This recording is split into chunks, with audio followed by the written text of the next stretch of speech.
Welcome to the Finding Balance podcast. I'm your host, Dr. Adrian Mesa. This podcast is being sponsored by A&P Mental Health, which is my practice. A&P Mental Health offers psychiatry and therapy across the state of Florida, and we accept basically every insurance possible.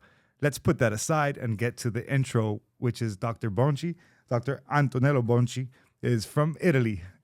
He's living here and in Italy, and he is the founder or co-founder? Yes, co-founder. Co-founder of GIA Healthcare.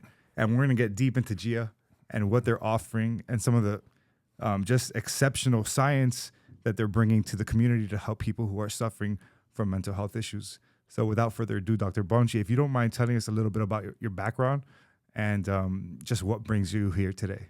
Absolutely. And first of all, thank you so much, Adrian, for hosting me. It's really a pleasure. Pleasure to see your beautiful practice, to hear your philosophy, how you do things and how you treat patients, especially everyone, open to everybody, which I really, really love. So we have a lot in common, and you will see. I actually come from Italy, as everybody can hear from my accent. I'm not English or American, I'm Italian. I grew up actually in a very small village. My parents, and both of them barely finished elementary school, grew up in this tiny village at the edge of Tuscany. And so I went to elementary schools there in the country, and then I grew up in a town called Riccione, which is near Rimini, south of Venice.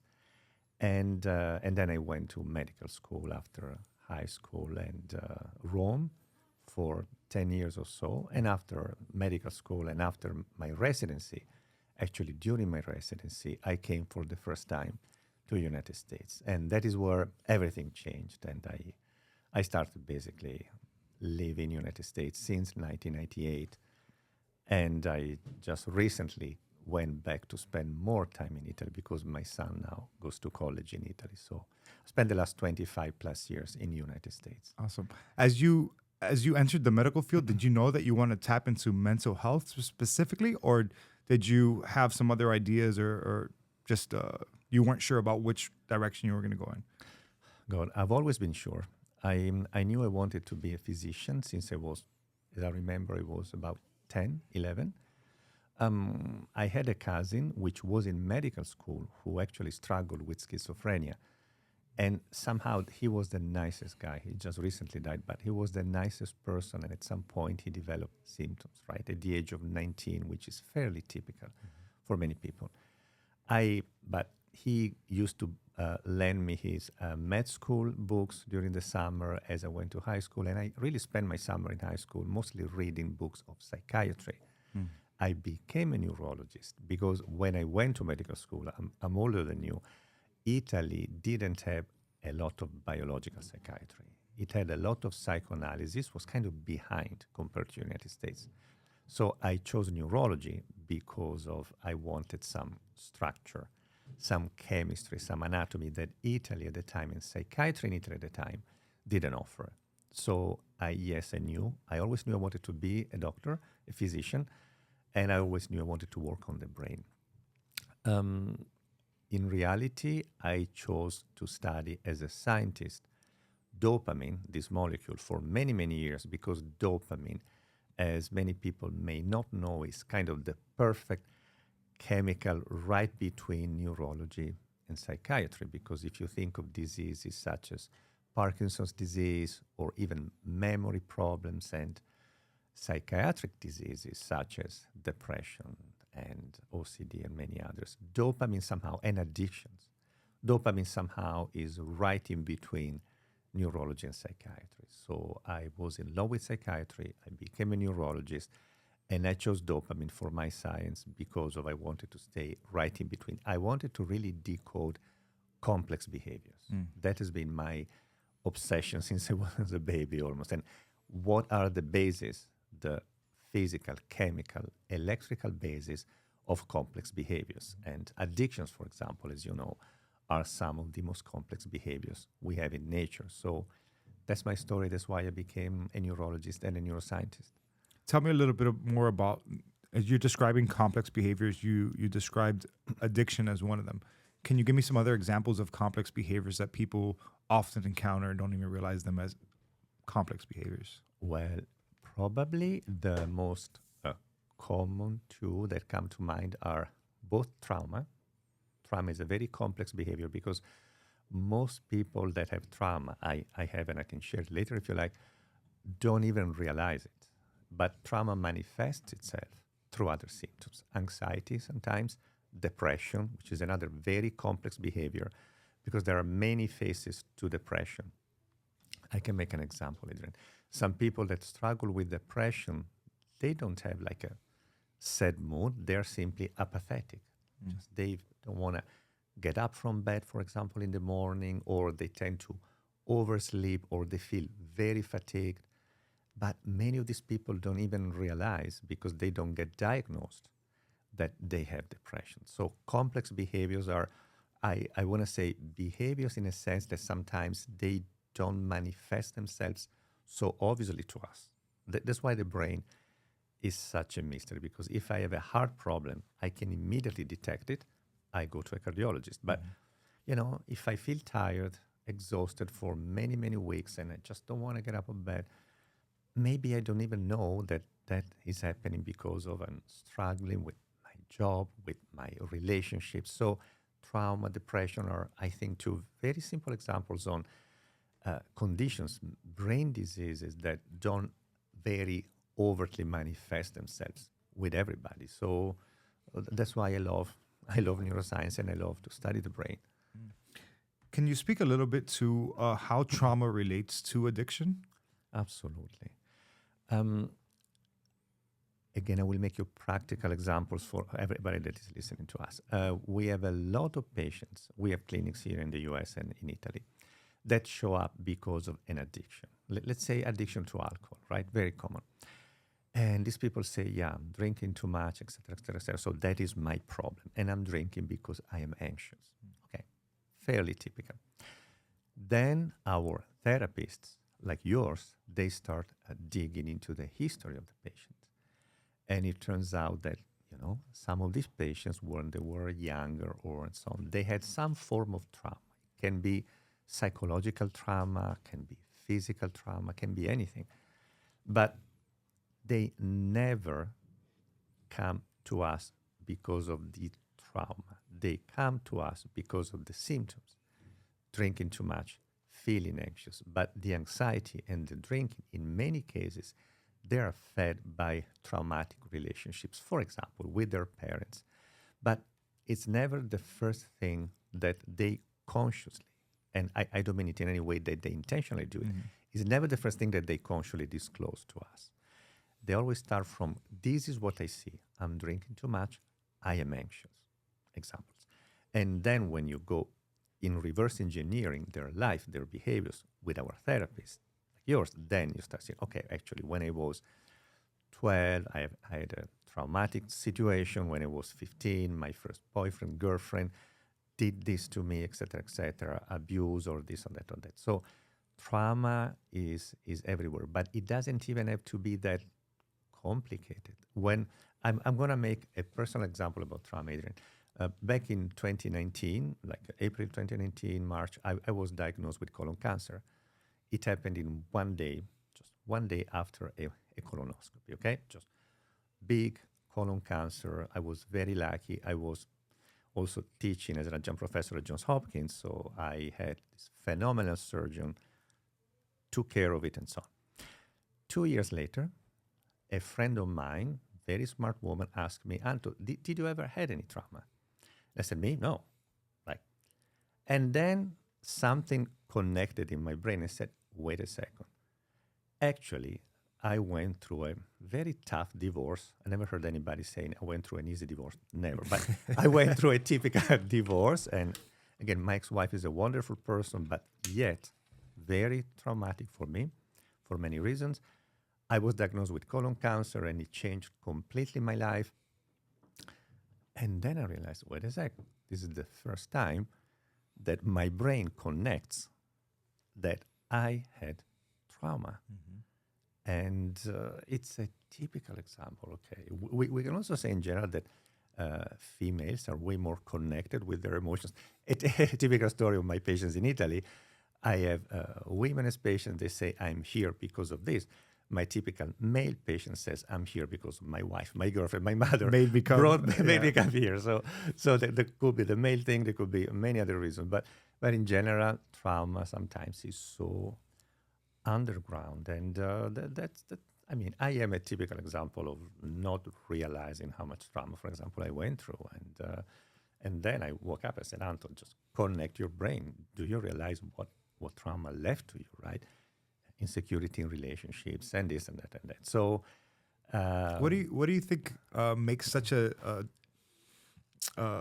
difference between genders, recognizing trauma and not recognizing trauma? Where do you think that stems from? So I don't know, Adrian. I would love to. And I'm sorry to interrupt you. The reason I asked is that 80% of my practice is females coming to seek mental health care. 20% is males.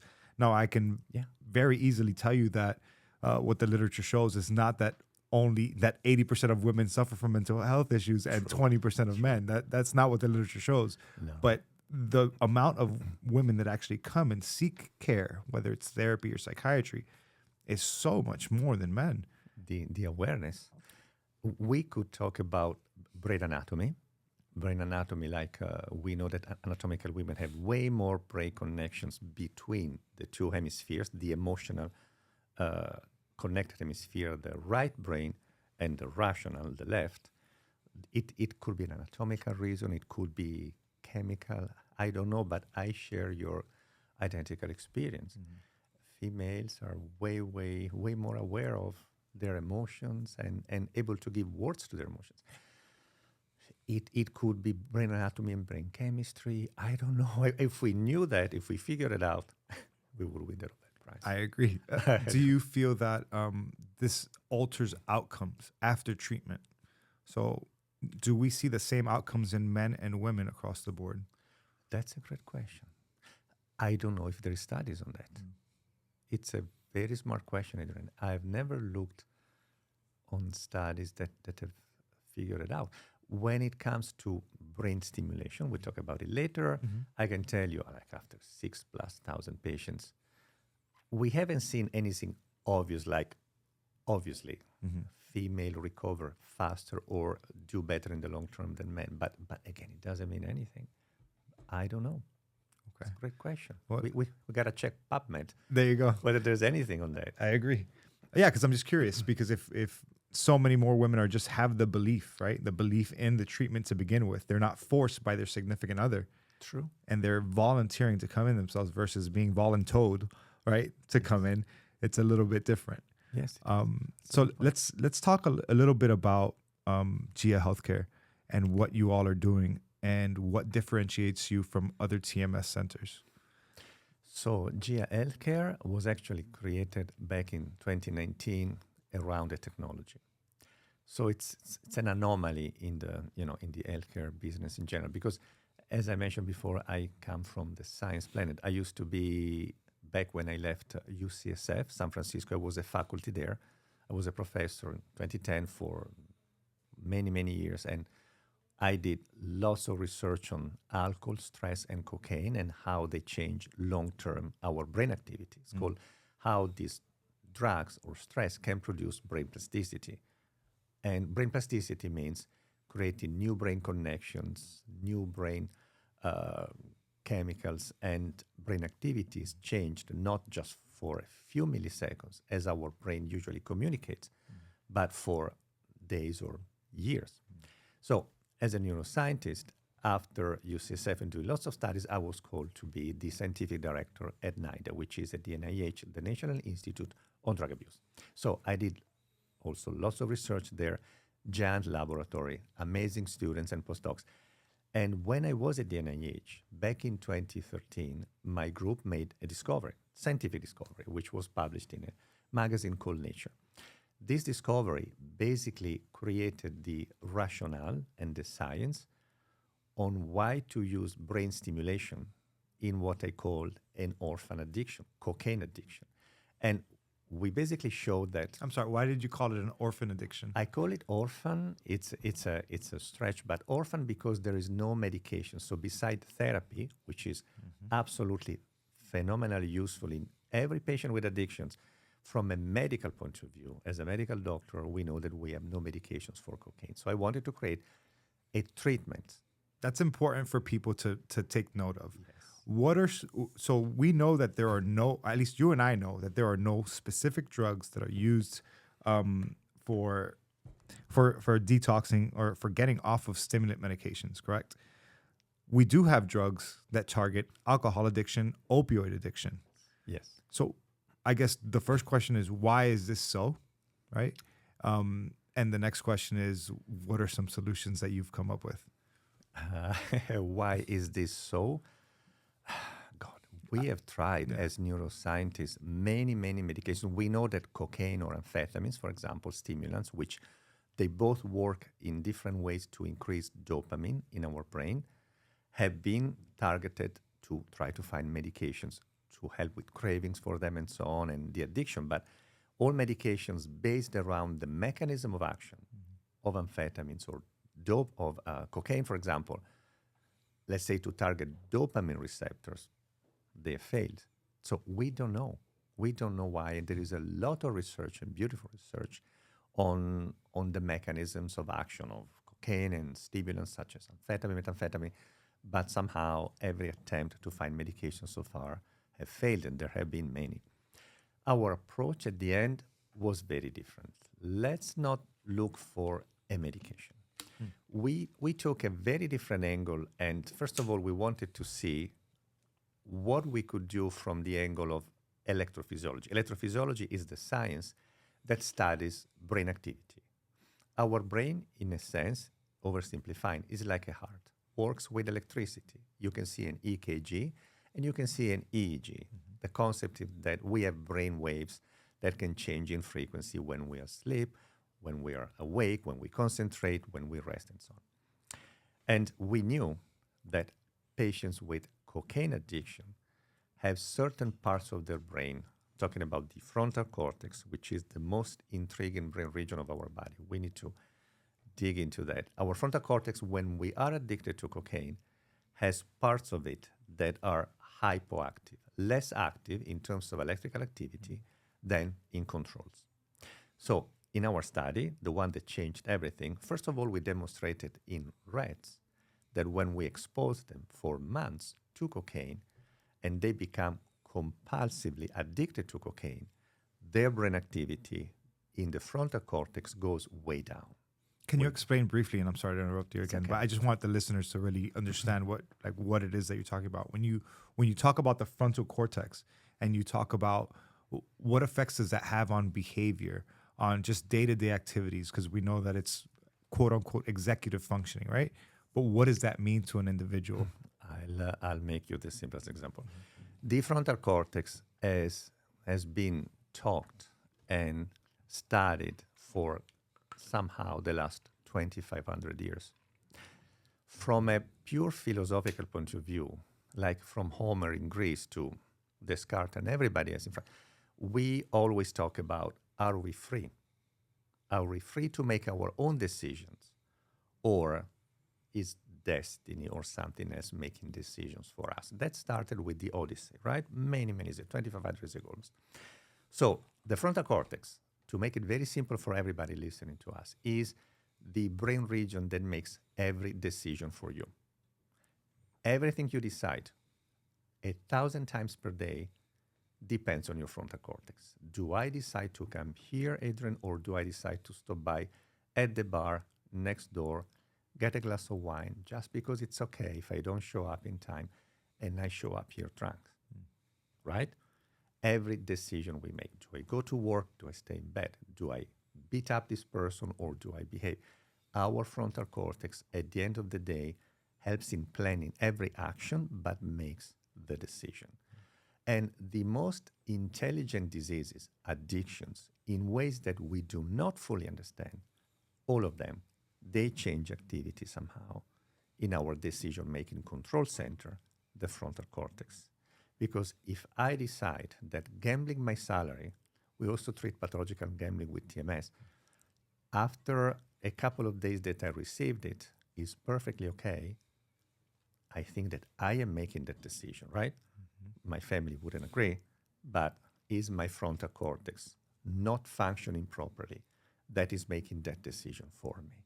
And alterations in activity, a reduction of activity in certain parts of this frontal cortex, my decision making, my free will control center, is the norm in people with addictions.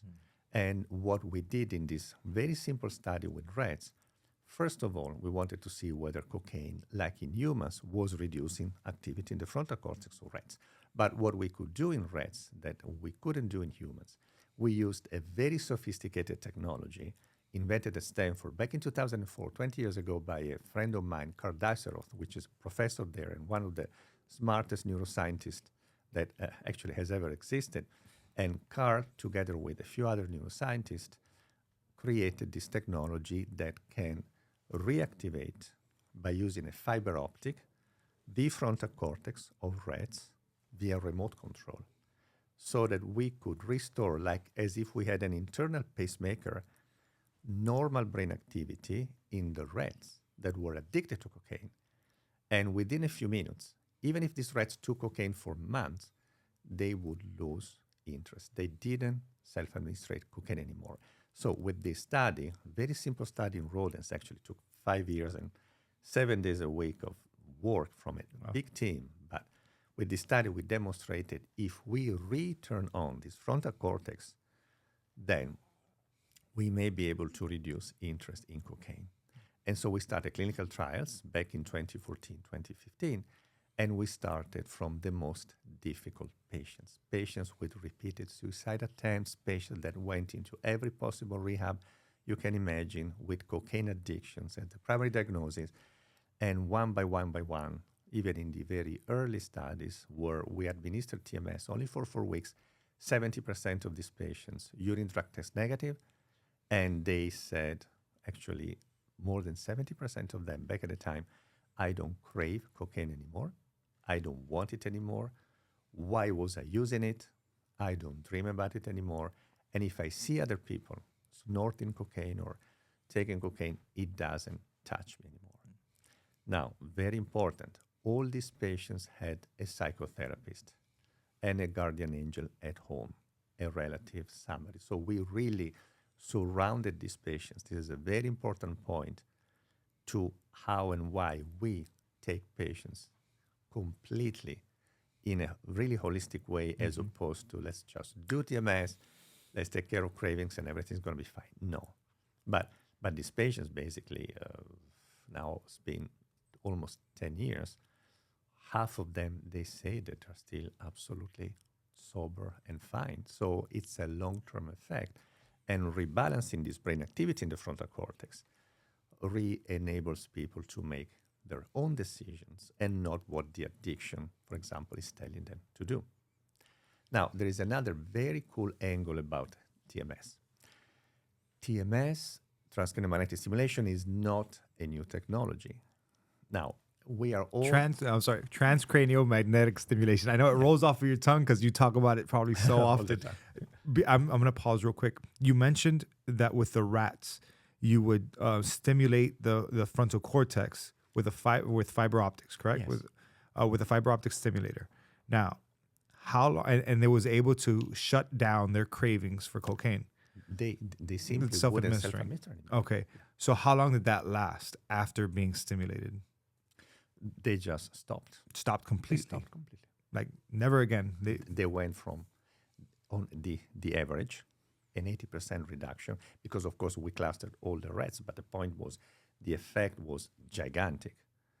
And you would even see in how they behaved inside the cage, like the cocaine compulsive rat was just running around waiting for the levers, and these rats that were stimulated after they were compulsively seeking cocaine.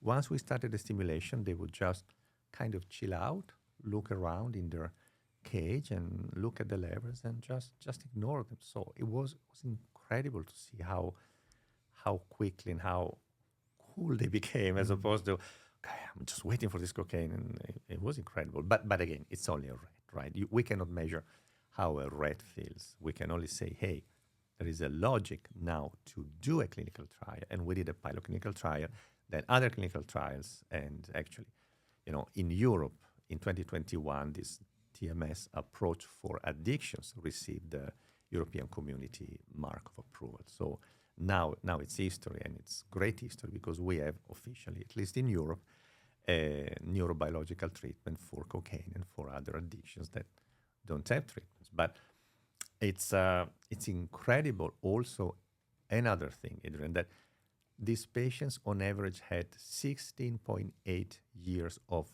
cocaine use. Then we studied alcohol, pathological gambling, cannabis, opioids, and so on. But by the end of the first week, so these brain stimulations are non-invasive. TMS is non-invasive. It's very easy, just a few minutes a day. By the end of the first 5 sessions, more than half of the patients already felt no cravings and no interest in cocaine, in alcohol, in gambling. Now, we don't stop after 5 days. As I mentioned before, we initially did 4 weeks. Now we have extended that to increase and improve outcome. So the initial 4 weeks are the attack mode. It's only a few minutes a day, but it's Monday through Friday. Then after the initial 4 weeks, whoever can, they do the maintenance, which is an additional 16 sessions. 3 times a week for a couple of weeks, then 2 times a week for another couple of weeks, then once a week. But we also have a lot of clients that fly from everywhere, from South America, from the West Coast, New York, and so on. So we know that when people complete those first 4 weeks, they really have a strong chance of never wanting or craving that addiction that they have again. But these people that also travel back from Miami, for example, whenever they are back in town, they do the maintenance, maybe a few sessions. It is like, and the example I use is like people with diabetes or hypertension that go and check in with their doctors even months later to make sure that the blood sugar is okay or that the blood pressure is okay. So this is a chronic disease. I don't want to say in any way that TMS is the only thing they need to do. Every patient also has a therapist, because again, if we don't dig into why, TMS can tame cravings, but they would eventually show up somewhere else. Gotcha. And they are followed usually by therapists as long as they need, and they do TMS if they can for those additional maintenance sessions. Do you feel that, I guess I'm thinking about this, right? And I'm thinking about addiction and whether it's gambling addiction, drug addiction, alcohol addiction, opioid addiction. And I'm thinking that this is a booming business, right? Helping people who are suffering from all of these different issues. And I feel like you're interrupting this industry with some of the science that you're describing. And so now my question is, have you received any pushback from the industry as a whole with TMS? Or are some of these agencies or some of these rehab centers taking in these principles and applying it to treatment while they have patients institutionalized for 30, 60, 90 days during treatment? That is a great question. Pushback, no. Okay. Some lack of interest, absolutely yes. And why is that? I wanna explain this. With TMS, as I said, we really never see again lots of our patients. It's not the smartest business, right? But our objective is not to make money. I have a phenomenal investor who doesn't need money. Our objective is to really cure people. Cure is a very big word. It means that a person stays drug-free or addiction-free for life. We don't have the data yet, but yeah, cure is almost a bad word in mental health, right? Exactly. Because we always use the word treatment. Treatment, yes. Because we got to be careful. In order to say that we have cured somebody, we got to wait until this person is 100 years old and it has been symptom-free. Yeah. And then we can say, yeah, we cured it. But I've seen 2 things. We are actually collaborating with residential programs, for example, in California and more locally and on the East Coast, that do understand that this is a phenomenal addition to what they already do. So they have the heart in the right place. And then there are many other places that don't fully understand how to justify the fact that they didn't do it before or that they are not doing it. So now they would admit that this is actually really helping. And so the previous clients could say, well, why didn't you tell me before? Why are you just waking up now? So it means that your model is not enough. So you're admitting that you were missing a piece. So we are seeing both, but again, we focus on who really wants the patients and puts the patients first. And so we're finding like-minded people that say, I get it. I understand now what TMS can do. It doesn't take anything from us, but is going to improve our outcome in terms of long-term, no relapse and so on. So we're going to adopt it. So pushback, no, but like ignoring the present, absolutely yes, by many centers. Okay. So talk to me a little bit. I know last time we had lunch last week and you were mentioning some of the, I guess, proprietary techniques that you have. Because like I said, a lot of people have TMS. A lot of people offer TMS as a service. So what differentiates your, I guess, use of TMS itself versus some of the others in the industry? And again, I'm not here to dog anybody else out or say that they're not doing what they should be doing, but it may just be a lack of knowledge, right? Yeah. So tell me a little bit about your techniques and what you do and what differentiates you. So the difference is experience. The difference is knowledge. Like as you mentioned, we have a proprietary knowledge because we treated thousands and thousands of patients at this point for almost 10 years. We didn't file intentionally for intellectual properties. We published the first studies showing that TMS worked in these patients with cocaine addictions and more. So we did that openly to share the scientific knowledge. But at the same time, TMS is in a sense like a very sophisticated, non-invasive surgery. So I can quote the example that I did with Johns Hopkins. I had a pretty common surgery that many people have in every hospital for colon or colon tumors, but I did it with the best surgeon I could possibly find. So TMS is an art. There are 23,000 studies on TMS since it was invented in 1985. So the knowledge up there, the precision that is needed. For example, we use navigation systems that make the location that we need to stimulate for depression, for addictions, for anxiety, for OCD, for ADD, for whatever disease we treat, very, very localized and precise. And precision, science has shown that improves the outcome by a very huge percentage. But you need to buy an additional machine, which is called navigation system, which is very expensive. The majority of centers don't use it, for example, probably don't even know. The protocols we use, the combination of protocols that we are developing and we have developed internally, nobody else has. Why is that important? Because you can see in the literature and in general, if people call clinics, they can ask, how many patients have you treated? What is your success rate? What is your knowledge?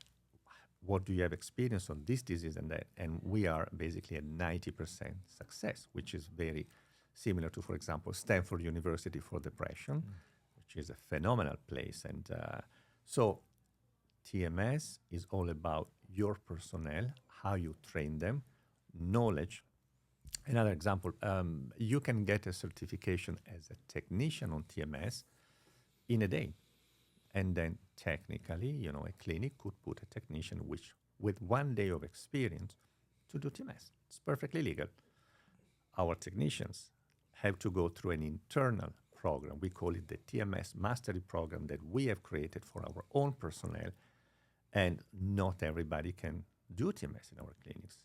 They need to do it on my head many times before I trust them, for example, and so on. So it's quality knowledge that we have, and I don't think there's many other places, with exception of some universities, that have our knowledge and experience on how to use TMS. It's like a piano, right? You can play one song with one finger, or really when you get complex cases, addiction, depression, anxiety, OCD, whatever they struggle with, then you can really craft. I have a neurosurgeon, for example, who runs my TMS clinics beside the psychiatrist that is our medical director. So we really have a team. And in Italy, we have identical clinics where we keep on increasing the number of cases and patients, and we really see in Europe as well some of the most complicated cases coming from England, from Spain, from Russia, from everywhere, just to do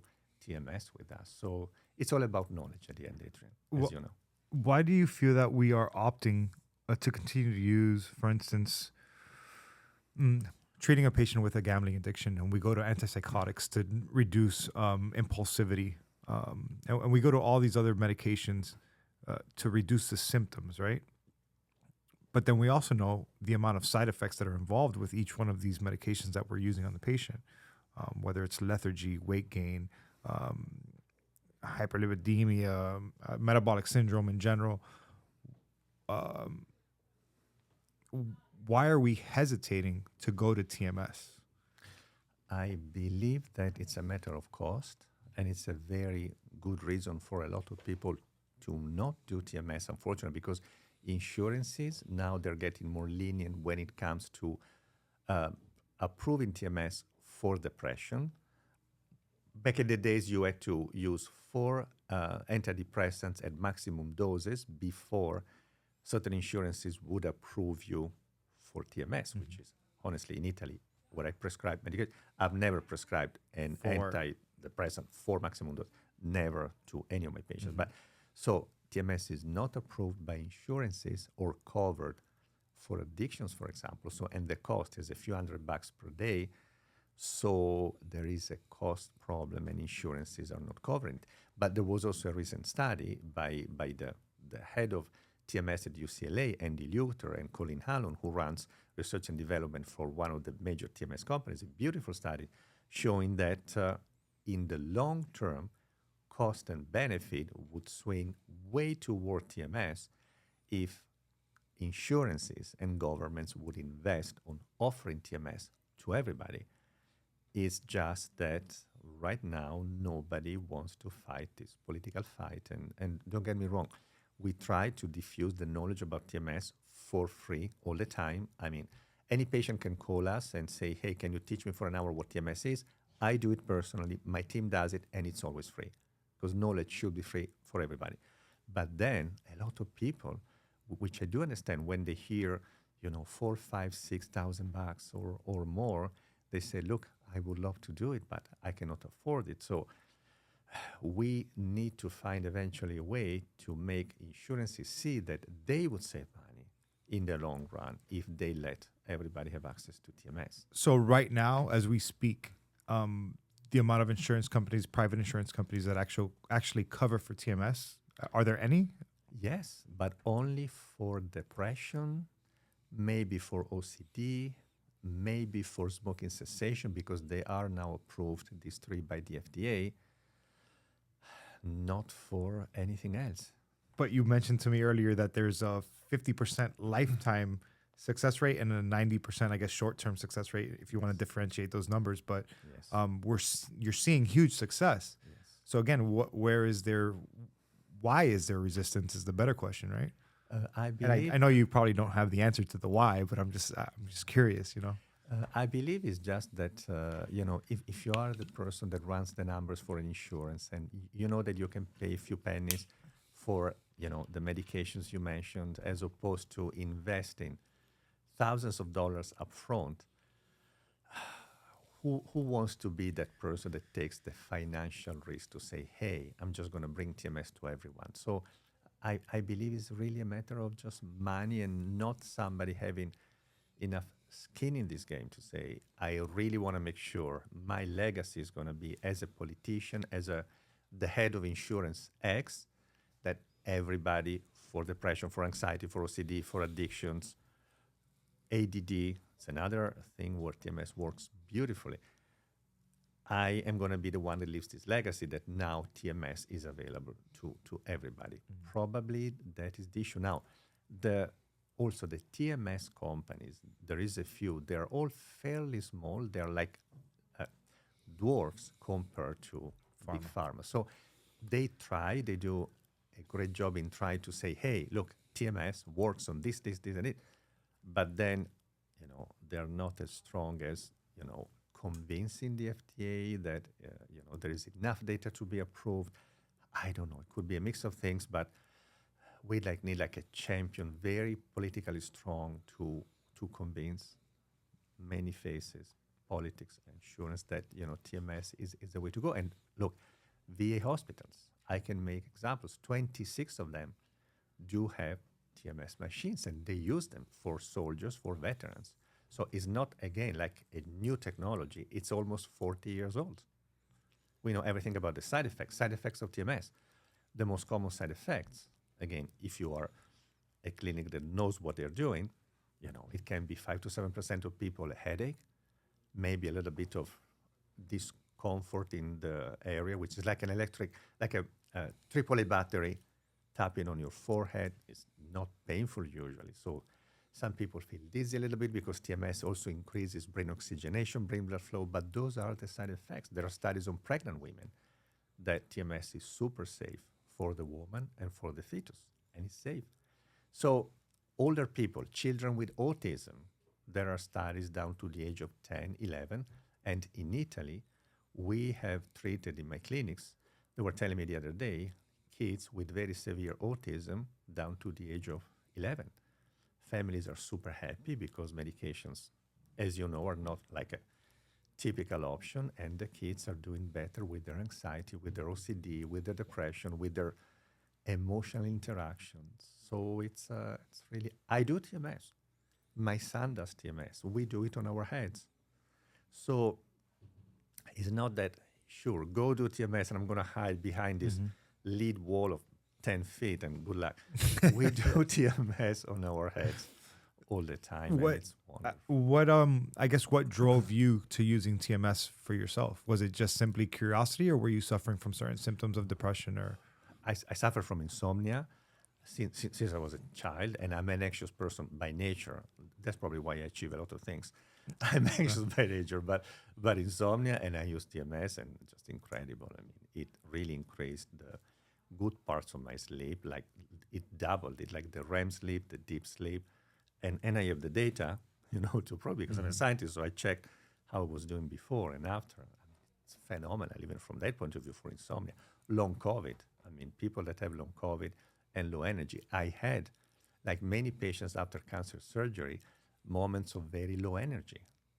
It's nobody's fault. There was an article actually on CNN about it a while ago on why people that survive cancer have these oscillations in energy during the day. So what the heck, sit in the chair for a few minutes is like going to a spa. And we also have people, Adrian, now, which are very smart, obviously, sadly, people with lots of money that say, you know what, I'm 50, I'm 55, I'm 60. I want to make sure that my brain works at 100% of whatever it can be. And I want to do TMS for that. Athletes, super athletes, do TMS for mental performance. There are also lots of studies on that. And a typical question, if I may help everybody to understand, why is TMS different from medications? And why does TMS work even if I don't respond, Antonello Bonci, don't respond to medications? And TMS does many different things to our brain. That's why it works in so many different conditions. TMS has an anti-inflammatory effect, and brain inflammation is produced by COVID, it's produced by aging, it's produced and present in many diseases, even in depression and OCD addictions. So we reduce brain inflammation. Parkinson's disease, Alzheimer's, which TMS is used for, have a brain inflammatory state. Reducing inflammation reduces chances of brain cell death. That's one thing. TMS produces brain plasticity, new brain connections, so I rewire my brain when I do TMS. If I have OCD, anxiety, depression, I need also that brain connection rebalance. TMS releases many chemicals, dopamine that we talked about, and serotonin and many others, and TMS increases brain blood flow and oxygenation, which is also important for patients that do TMS, that they recover after a stroke or traumatic brain injury, soldiers, PTSD, and so on. So TMS does many things. The chemical, the anti-inflammatory, the brain plasticity, the increased brain blood flow and oxygenation. And that is why, if people would like to understand, okay, how is it possible that this machine can work in so many different conditions? It is possible because it does many things. It also changes gut microbiome. Studies showed in patients with cocaine addiction. But it also works because we target different brain regions. And we're going back to the original idea of the pacemaker. Those initial studies in the 80s for depression and depression. Clinicians showed already in the 80s that medications work in about 35 to 40% of patients. We already knew back then that brain activity in the frontal cortex, like in addictions, was reduced compared to control. So the original idea of TMS was to rebalance normal brain activity, for example, in our frontal cortex in patients with depression.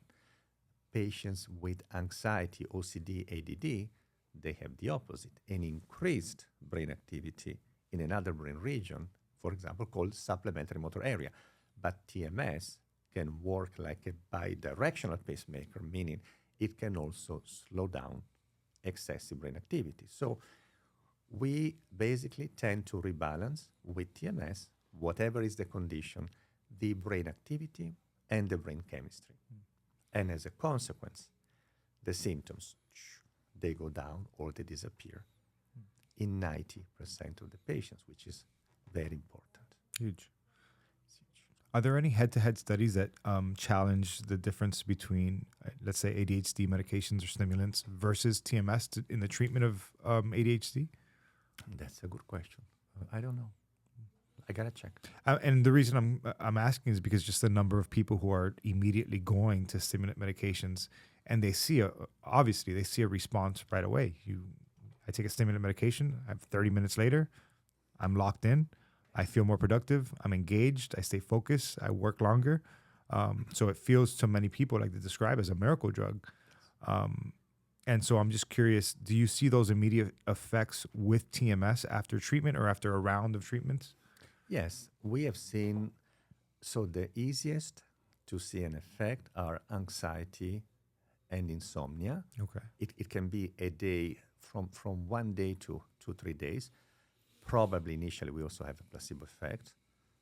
It's very normal, but a placebo effect is a chemical effect anyway that we use in medicine. So anxiety, insomnia, very quick. OCD is the slowest. ADD we see within a few days usually changes. So it's still a matter of days. It's not a matter of weeks. The slowest, in terms of it may take 2 weeks or more, are severe cases of depression and OCD, obsessive compulsive. Those may take, again, but it depends on the history of the patient. But the cravings, within a few days, even people with 20 years of addictions, anxiety, insomnia, those are super fast usually. We don't know why, but it's very rewarding to see patients say, I don't know what's going on with me, but it's been just a few days and I feel like I'm a different person. So sleep anxiety are the fastest, and cravings too, especially alcohol and cocaine. Let's talk about the toughest things to treat with TMS. Smoking cessation. We don't know why, but of all the addictions we have seen, smoking cessation has a 35-ish% success. It's not high. Tinnitus. We see sometimes patients that are desperate because of the sound in their ears. They're also, 35-ish%. So 35% is still pretty good. It's still good. It's still pretty. I But mean, if I know, you're used to 90. yeah, of course. But I'm sure people listening might say 35% is low. But if you've tried everything else and somebody's telling you there's a 35% success rate for using a treatment that's non-invasive, right? It's considered non-invasive, right? It is non-invasive. Yeah. 100%. So how would you compare ECT then to TMS? So ECT is electroconvulsive therapy, and it's been used, since the end of 1800. Yeah, and I'm sure people have probably seen it in movies like One Flew Over the Cuckoo's Nest or some of these older films that portray somebody putting on almost a helmet, sitting in a chair that looks almost like an electric chair. But we know that we do it under sedation and it's under the watch, and usually happens in an OR. So how I guess we can look at the comparison of ECT to TMS, what that looks like for a patient as they walk through it. Yes. I guess walk us through that a little bit, because I think that'll help paint the picture of the difference between ECT, because people think about electrical currents running through somebody's brain versus using, magnetic therapy. It is really different. Like ECT, as you said correctly, you go to an OR, an operating room. There is anesthesia because they give this very massive amount of current, electrical current, to really try to reset the brain of this patient that struggle with depression. And it's still done, absolutely. And in many cases, it does help. Hopkins does it, McLean, and many other wonderful places. But the consequence of this massive surge of electricity that is given to somebody's brain are also very important side effects, like memory loss that can last for weeks or months. So it's pretty heavy. TMS is, so the equivalent, the simple equivalent could be like I'm using a defibrillator to stop my heart and start it again, or I'm just using by conduction, like this iPhone chargers that just touch, like this non-invasive pacemaker to simply rebalance brain activity. In this case, brain activity, but it's like a heart. So pacemaker versus a defibrillator is kind of the simplest example. But yeah, with TMS, you're walking in, you play with your iPhone, or you can fall asleep, 5, 10, 15 minutes later, you're done. And you can fly your jet plane, your helicopter, you can go into a game if you are an athlete, and do anything you like. So it's like in and out, very easy and very quick. And again, it's non-invasive. The sensation is just nothing. So this AAA kind of feeling. But the probes also are designed for different brain regions to go a little bit deeper. But I fall asleep when I do it. And right after I'm done, I'm just running like before. So you don't feel anything as you sit down? I feel this tap that makes me fall asleep. And then I rest for a few minutes, and then I'm just going back like before. So really, really different from ECT. And it should just be available, again, as we're saying, to everybody. This is also, I want to also say that we are about to open to most insurances, because we really want to expand to every possible patient we can, access to TMS. We have also foundations, both in Italy and here, where we try to give scholarships to people that cannot afford TMS. But my personal dream, I tell this to the patients, is free TMS for everybody. So there is so much data since 1985. And if you think about these conditions, depression, anxiety, long COVID, OCD, ADD, Alzheimer's, Parkinson's, PTSD, traumatic brain injury, strokes, I listed 10, I'm sure that everybody has somebody as a friend or in their families that is struggling with one of these. So 10 conditions, but that do affect probably 70% of the planet somehow. So it should really be free and available, or at least covered by insurance to everybody. That's my dream. You mentioned in the beginning that your cousin was your inspiration for coming into mental health because he suffered from schizophrenia. Yes. And I'm sure he had psychotic episodes that hospitalized him. Yes. Have you seen any benefits from the use of TMS in individuals who suffer from psychotic episodes or schizophrenia? Yes. They can do TMS. It doesn't change so far. We don't have protocols for the psychotic episodes, but patients with schizophrenia that have like cognitive symptoms or auditory hallucinations, there are studies for that, and the usual depression, anxiety, OCD. It can be given to those patients, approved by the psychiatrist. But yes, there are studies on schizophrenia as well. So on the cognitive side, schizophrenia, auditory hallucinations, depression, anxiety, OCD, insomnia. So it can really tune down. Another thing that I didn't say, many patients ask, do they need to stop medications? Do they need to change anything when they start doing TMS? And the answer is no. We have patients that have never taken any medications because they don't want medications. We have patients that are taking lots of medications, and the psychiatrist decides to keep them for the time being or taper them down. But it's not that actually we use TMS to get rid of benzodiazepine addictions whenever there is an addiction that cannot be treated, for example, with benzodiazepines. But in general, people can show up as they are with whatever medication they take, and then they plan with the psychiatrist that they have, or our psychiatrist, what is the plan as for the medications I'm taking. In general, they tend to reduce them. Like my son, who's 20 years old. He's a transgender kid, so he went through tough times in high school, as you can imagine, when he transitions from being this beautiful girl to a boy. A lot of bullying, blah, blah, blah. Typical story of many teenagers, but he did TMS for depression, anxiety, and God, he basically threw away all his medications. He was taking a lot of them, and this is public. He talks about it all the time.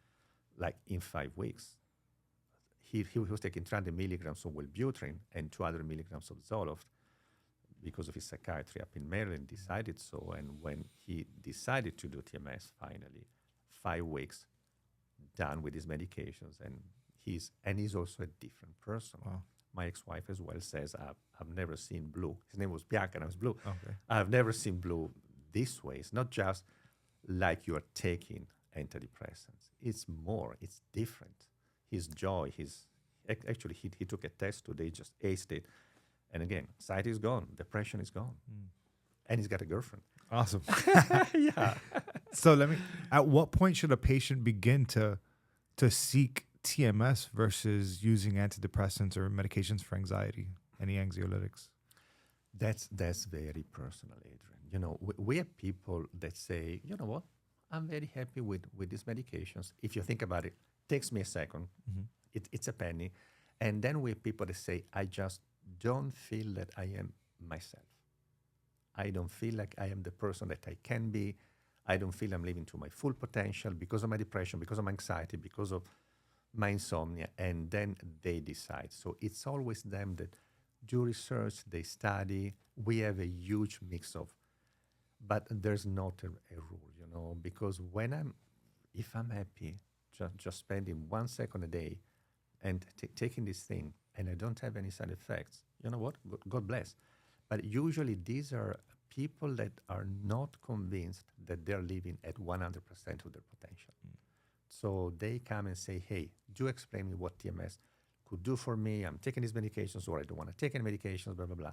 So it's really when it's an internal call to say, I know I can be better than this. I know I can feel better than this. So that's the general rule, but they come from all walks of life to ask these questions. I just want to go back very briefly to the studies that you were doing with the rats in the very beginning. What were some other things that you learned about the rats and their behavior that maybe most people don't know, but really stood out to you in terms of when they were either addicted, or were there things that just they would bypass food, or which is known, but what are some interesting behaviors that you witnessed that also probably translate to human behavior that many people might overlook, or just you felt really stood out to you? That is a great question. Well, rats are very intelligent, very, very intelligent. Like if you think about it, even chemically, the 93% of their brain receptors are very similar to us. So we're talking about very complex organisms. But you see how they behave where they are on cocaine or when they're waiting for cocaine. If you pause for a second, they look like us when we're anxiously waiting for that lever to come out and get cocaine. They are extremely complex in how they act, how they wait. They look like almost a person. They're eagerly waiting for their fix to show up. They can also they learn very quickly, even very complex strategies. They had to press one lever first, then another lever, blah, blah, blah. But they very soon learn whatever it takes in their brain to get to whatever their addiction is. The other thing is that they can also create strategies sometimes that wouldn't expect. There is a scientist that I know that was doing experiments about pain. And there was in this cage, this grid where this rat was walking that had some mild food shocks from time to time. He was studying reaction to unexpected stress. This rat torn apart a few pieces of paper on the cage and created for itself a path not to get shocked. He brought him home as his pet, and he became his pet. They can create strategies that sometimes we do not expect, but they're very similar to us at the end, because we can translate so much chemically, biochemically from them to us, and it's just it's incredible to work with them. That's why I'm glad I stopped working with animals as well, because I prefer to just deal with humans. Well, I cannot do that anymore. no, it's too difficult, right? So, Yeah. but with humans, then we find that they can become very, I mean, they develop very interesting strategies as well to obtain the Yes. drugs, to manipulate the people who are around them, to make sure that they masquerade their symptoms. And there's people who are functional addicts Absolutely. who you don't even realize are very addicted to certain substances. Absolutely. But from the outside, you would never know the difference. Absolutely. Yes. So I think humans are very similar in the fact that they could just develop these different strategies to not just masquerade and obtain drugs and still function in society, by avoiding the pain, by laying down those pieces of paper, so that they continue on their path and continue to live their life, Yes. but then obtain those substances. It's exactly the same. But that is what is answering probably the question that you asked before. Who shows up? Addiction, depression, anxiety, OCD. People that are functional somehow do not show up. Because it's not affecting them. The only people that show up are people that saying, you know what, this is interfering with my life. The anxiety, the insomnia, the depression, the addiction, the OCD, and I just don't want to take this anymore. So it's a very internal compass that at some point clicks and says, okay, I am done. The mystery, if you have an answer, is why people are so quick and easy to invest in general time and money into something that they can see. You know, if I want to do some cosmetic surgery, I can see that, and I'm willing to invest $5,000-$10,000. But when it's the most important thing that I have, my well-being, which is my brain balance and chemistry, I have lots of super intelligent people that show up. You clearly know because they come for these free conversations with me, and you know how much they need TMS and how TMS would change their lives. And they say, okay, I will think about it. And the only thing that they don't find the time and the money for is to take care of their brain and their well-being. That's a mystery. I have no answer to that. If you do, please let me know. No, it's actually funny that you say that, because there's a lot of people who struggle with, I mean, all sorts of issues, whether it's weight loss, whether it is Yes. anything that serves a purpose for themselves, and then people are hesitant to invest in themselves. And I'm just like, people criticize me because I have 3 different memberships to a gym, but like, listen, I use them. If I'm in this area, I'll go to this gym. If I'm in this area, I'll go to this gym. And it's something that is for me and for my well-being, and it's good for my physical health and my mental health. Now, I know it's a little bit of an extreme, but I'm just using that as an example to say you should be investing in yourself. That is the best investment you can make. So whether it's TMS or investing in a therapist, that is good money that's going to pay huge dividends down the road. Yes.